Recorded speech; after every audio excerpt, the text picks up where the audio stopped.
No ar, Farmácia em Dia, o podcast do Conselho Regional de Farmácia do Estado de São Paulo.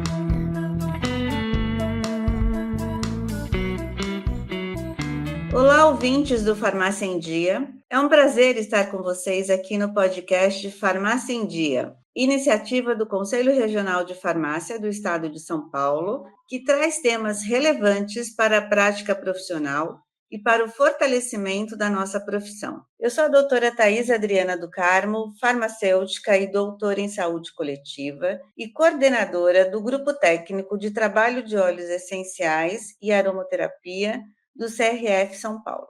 Hoje vamos falar sobre a cadeia de produção e sobre a utilização dos óleos essenciais. Vamos falar desde o plantio das plantas aromáticas, passando pela extração e controle de qualidade dos óleos essenciais e o papel do farmacêutico na orientação do uso racional dos óleos essenciais. Para isso, tenho o prazer de contar com dois colegas farmacêuticos, o Dr. Marcos Pereira e o Dr. Zenon Kimoto. Fiquem à vontade. Muito obrigado.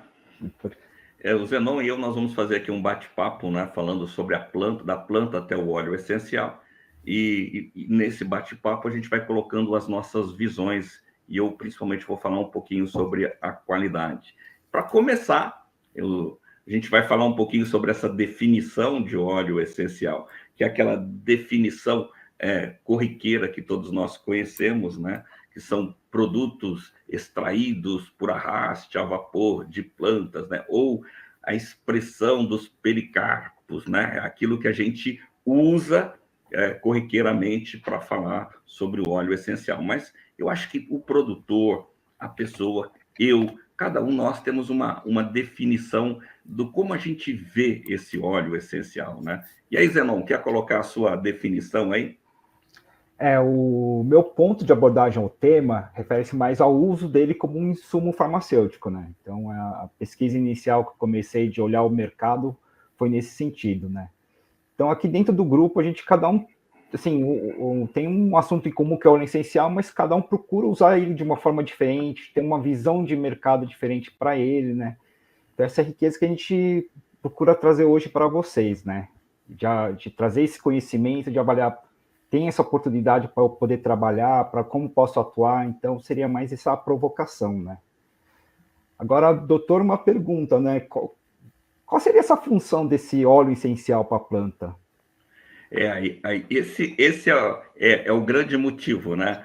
Imagina, a gente não consegue escapar daquele sol terrível, daquele ultravioleta que está nos batendo, né? Então, o que a gente faz? Nós, seres humanos, vamos até uma farmácia e adquirimos lá um protetor solar, mas a planta não. A planta precisa produzir o seu protetor solar. A planta precisa produzir o seu antimicrobiano. A planta precisa produzir aquelas substâncias que vão trazer para ela defesa, ou melhor, vão trazer para ela adaptabilidade ao meio. E os óleos essenciais é um desses arsenal de produtos biológicos que a planta faz justamente para se adaptar ao meio, né? Então, ele tem, por exemplo, a atração de polinizadores. Ele pode ser utilizado pela planta para atração de polinizadores. Ele pode ser utilizado pela planta como comunicação, atração de polinizadores, que eu já falei, mas também ele pode ser utilizado para avisar outras plantas de perigos que estão se aproximando. Eu não conheço farmacêuticos produtores de plantas que plantem as plantas aromáticas, né? A gente acaba se inserindo numa parte da cadeia posterior. Mas essa questão do plantio é importante, primeiro porque a gente tem que saber o que a gente está indicando na aromaterapia e o que a gente está comercializando na farmácia. Saber que existem óleos diferentes para plantas do mesmo gênero, mas de espécies diferentes. Acho que isso é importante a gente chamar a atenção. E a gente pode ter uma grande variabilidade, sim, em função do tipo de solo, do clima, da quantidade de chuva. Então, o que é importante? Que a gente tenha uma padronização de marcadores. O que aquele óleo precisa, que compostos ele tem que ter, a quantidade mínima que ele tem que ter para ser considerado um óleo de lavanda angustifolia para ser utilizado como insumo farmacêutico. O que vem a mais é um plus, é um ganho que a gente pode ter. Mas para a gente garantir minimamente a qualidade desse óleo e o efeito que a gente quer na aromaterapia, a gente precisa padronizar alguns marcadores para que a gente garanta que aquele óleo vai ser insumo farmacêutico. Aí eu não consegui atingir um óleo que tem aquela concentração de marcadores. Bom, esse óleo pode ser utilizado para cosmético, pode ser utilizado na indústria alimentícia e pode ser utilizado de diferentes formas. A gente não quer descartar o óleo, na verdade, a gente quer garantir que quando ele for insumo farmacêutico, ele atenda às características que são importantes. E aí você colocou uma coisa que é super importante, que é primeiro a planta, né? Nós precisamos ter essa caracterização da planta, né? Ou seja, a identificação botânica da planta para sabermos exatamente com qual planta que nós estamos trabalhando, né? Porque se espera que aquela planta, numa determinada região, ela produza um óleo com essas características.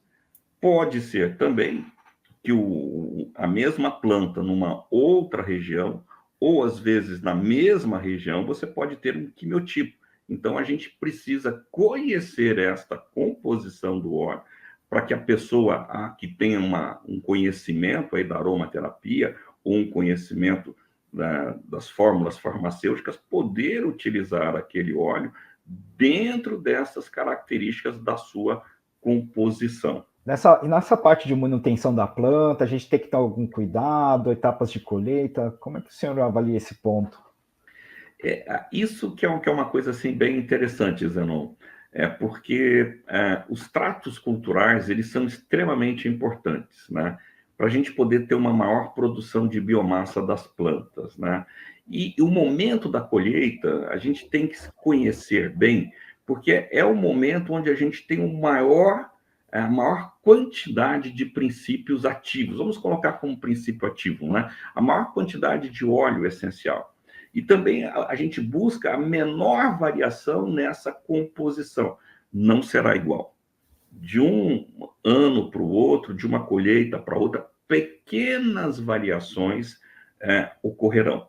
Por isso que é muito importante, né, conhecer a fenologia da planta, ou seja, o ciclo biológico dessa planta, a floração, a frutificação, mudança foliar, e aí a gente vai saber exatamente quando colher essa planta, né?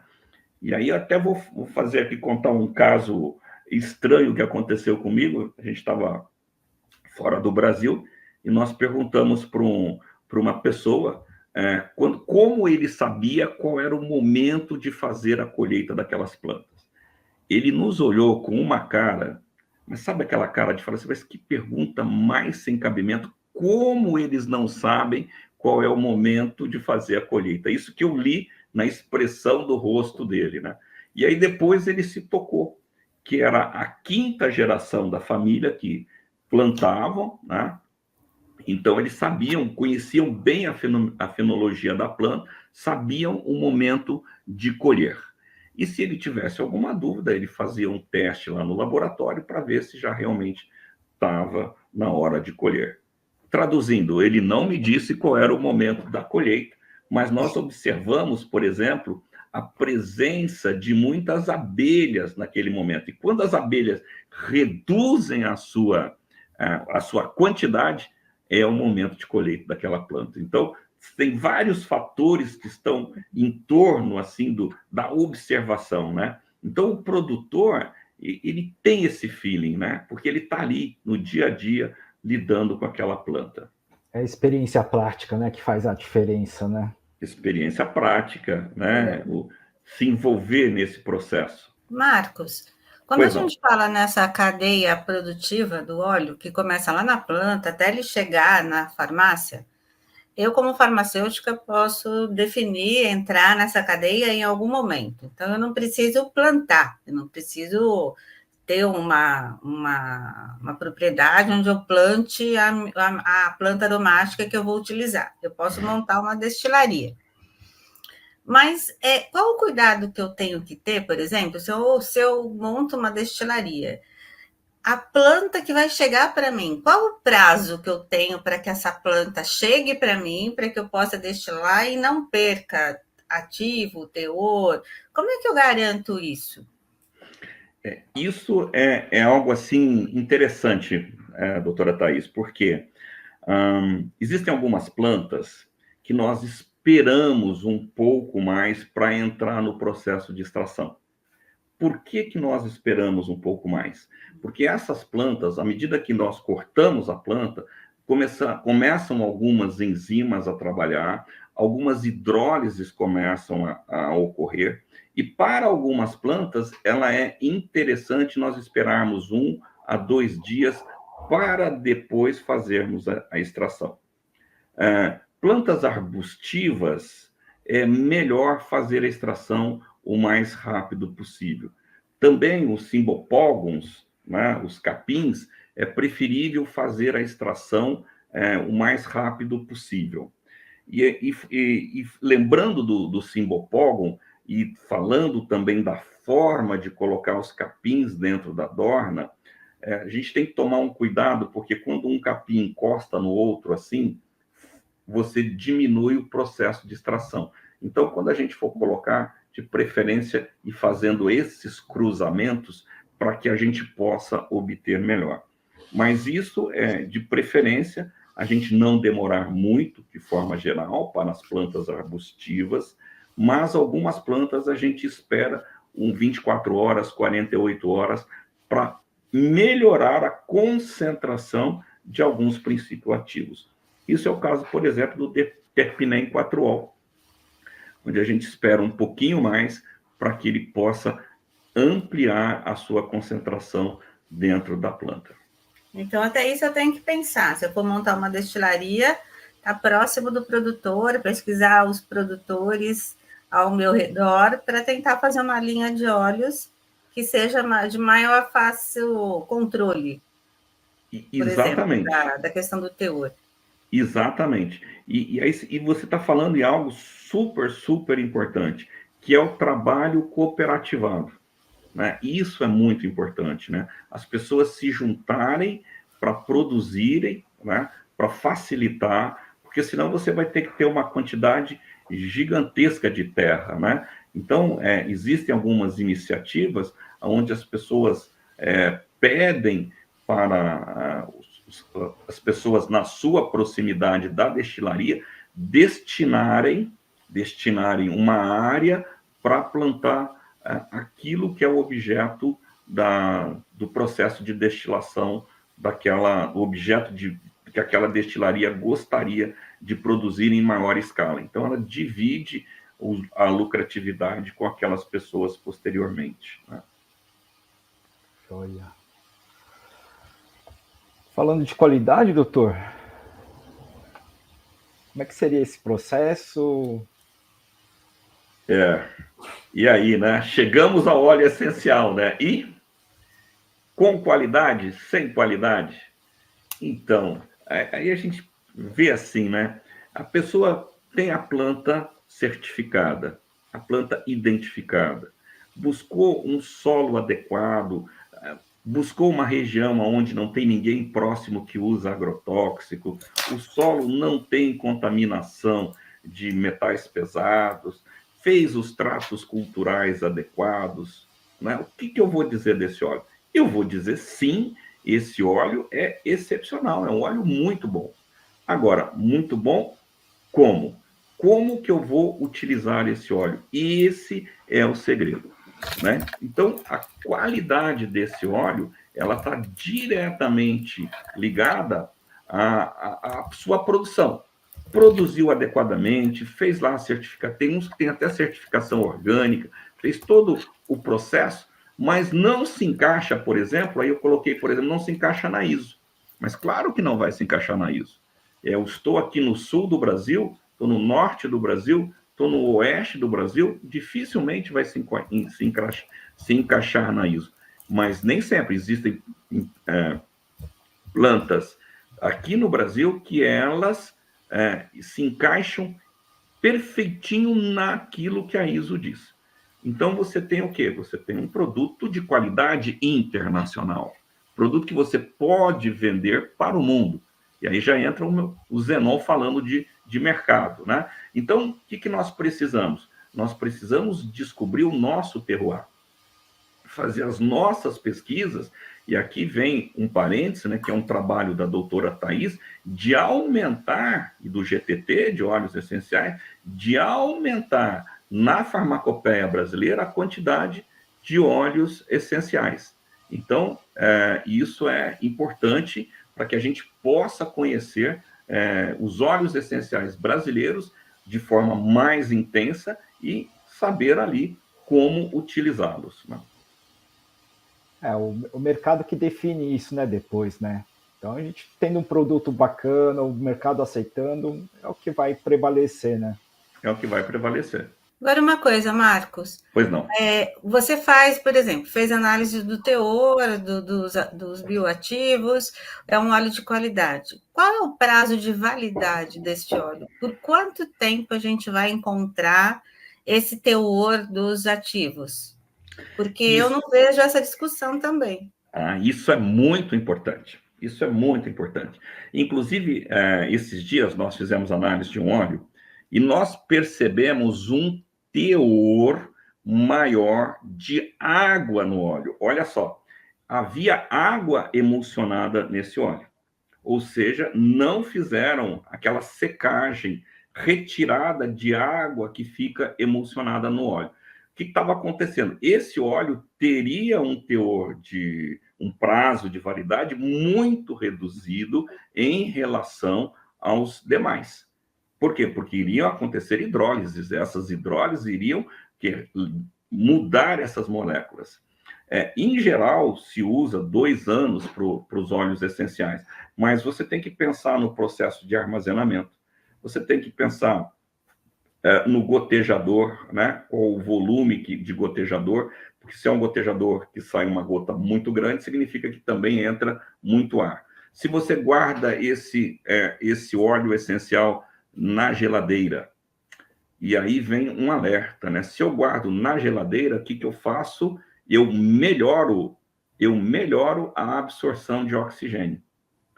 E é justamente o contrário que eu quero. Eu não quero que tenha oxigênio no meu óleo essencial. A gente sabe que quanto aumenta o calor, a solubilidade de oxigênio em água é menor. O mesmo acontece com o óleo essencial. Diminua a temperatura, aumenta a solubilidade. Então, a gente tem esse processo. Então, isso é um fato discutível e não tem muitos trabalhos sobre isso, com fazer o processo acelerado para a gente ver o prazo de validade dos óleos. E nem existe também uma norma que diz, né, como nos produtos farmacêuticos, como a gente entende o prazo de validade daquele produto. E do hidrolato, então? Se você tem uma grande quantidade de água, se o óleo essencial mais ou menos uns 2 anos, o hidrolato o quê? 3 meses? 3 meses? O hidrolato é uma incógnita, né?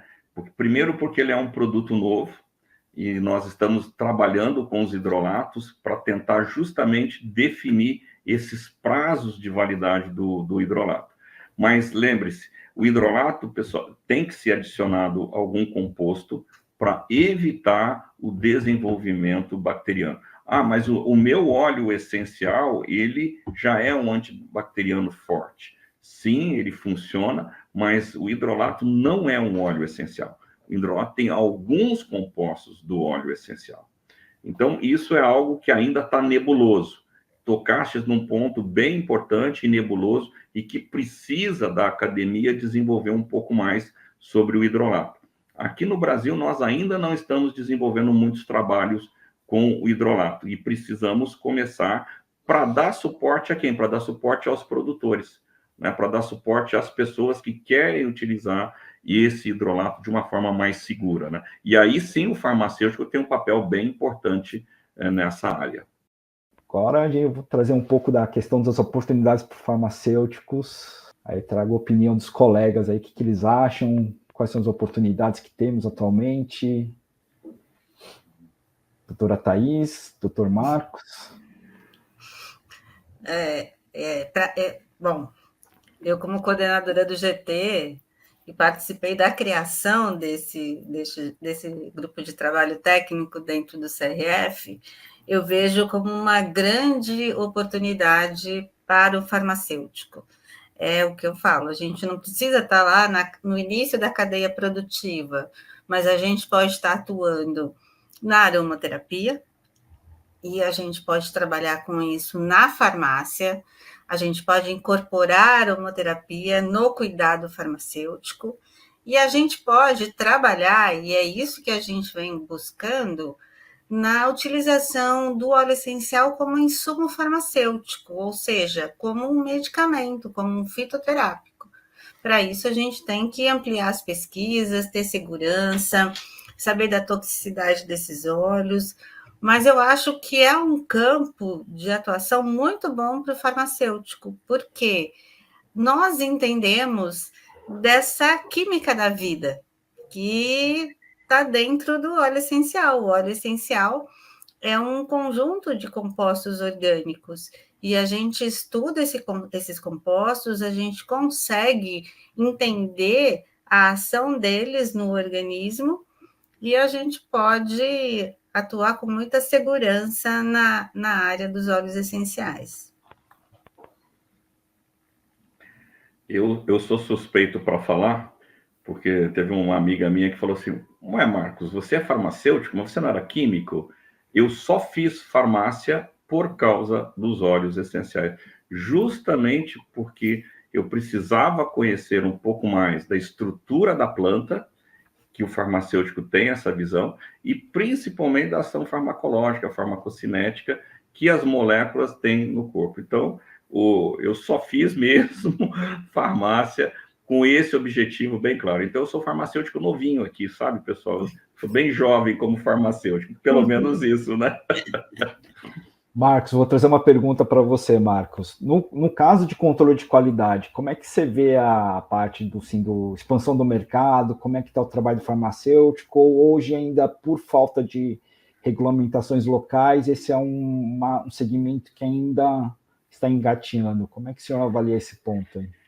Isso é uma coisa até que a doutora Thais tem trabalhado aí no GTT, né? Que é ter mais informação na farmacopeia, buscar mais informação com o pessoal do MAPA, do Ministério da Agricultura, com o pessoal da Anvisa, justamente para sedimentar mais padrões de qualidade para os óleos, né?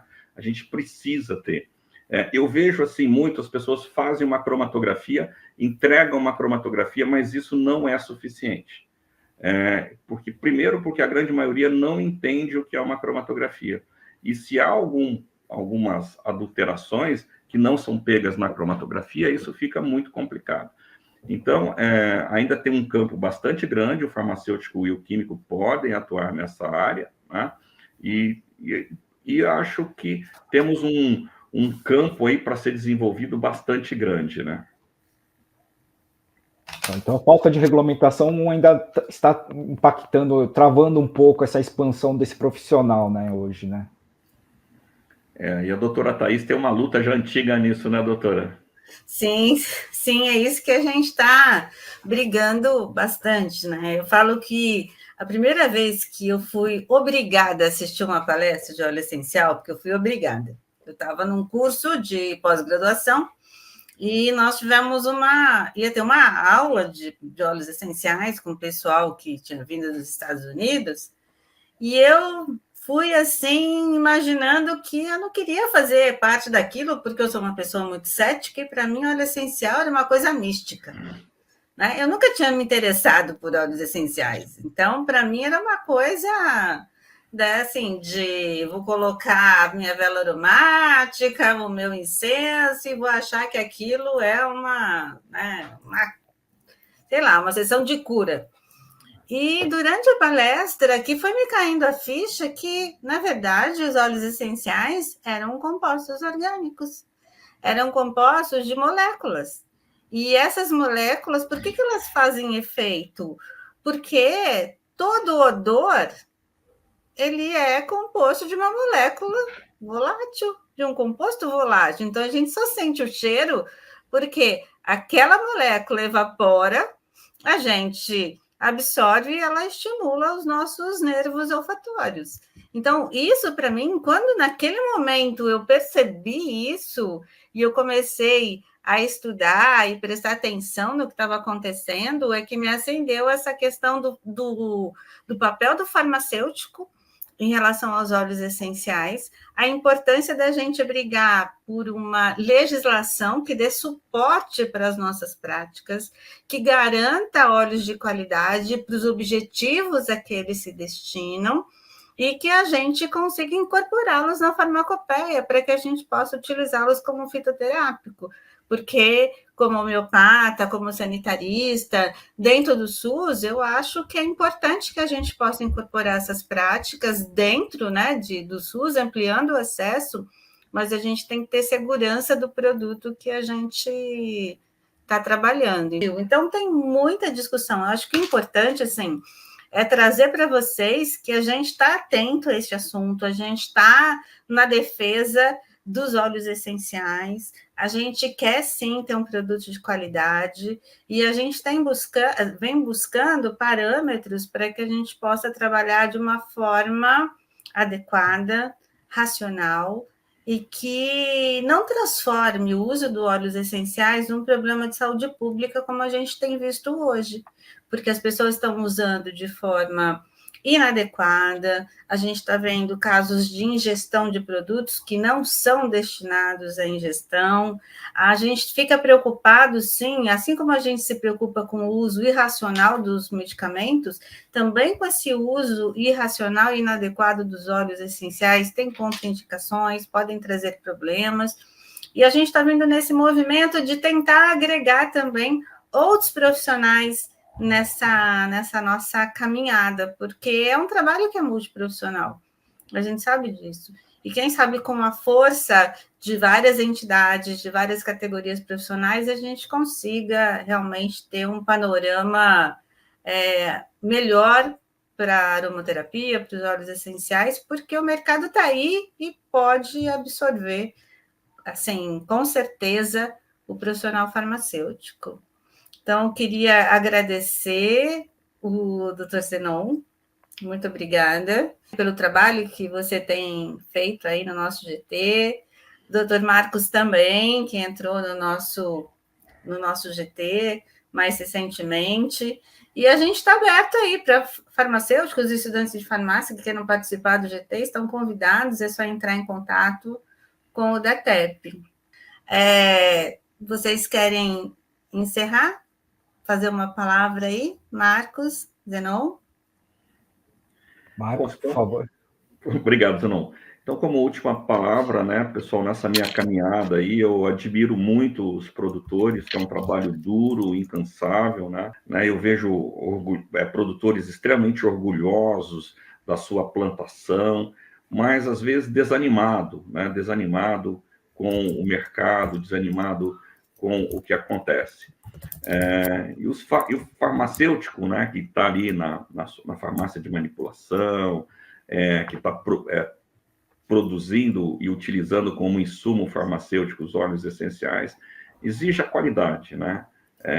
Peça lá as análises, peça para a origem desse produto realmente, para que a gente possa trazer para aquelas pessoas que investiram um bom dinheiro para ter um produto de qualidade, não possam perpetuar a sua iniciativa.